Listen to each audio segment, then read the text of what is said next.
Dans un dosage spectrophotométrique, on nous donne souvent le spectre d'absorption de la solution colorée.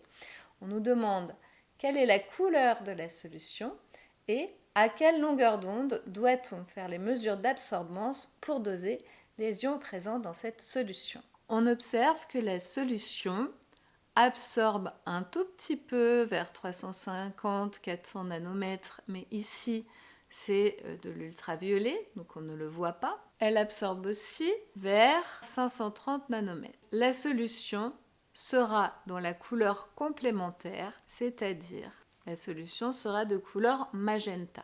À quelle longueur d'onde fera-t-on les mesures d'absorbance? On réalise toujours les mesures d'absorbance de la solution pour la longueur d'onde au maximum d'absorption. Ici, ce sera donc pour la longueur d'onde de 530-540 nanomètres.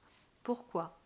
Parce que si on réalise les mesures sur des longueurs d'onde où il n'y a pas d'absorbance, on ne mesurera pas grand-chose. Si je la mesure au maximum d'absorption, pour une petite variation de longueur d'onde, si je fais une erreur sur la détermination de ma longueur d'onde, j'aurai la même valeur d'absorbance. Alors que si je me place à un autre endroit de la courbe, pour une petite erreur sur ma longueur d'onde, j'aurai un écart significatif sur ma mesure d'absorbance. On réalise donc toujours les mesures à l'endroit où la dérivée de notre fonction est nulle, c'est-à-dire les variations sont les plus petites, et ainsi on aura des mesures plus précises.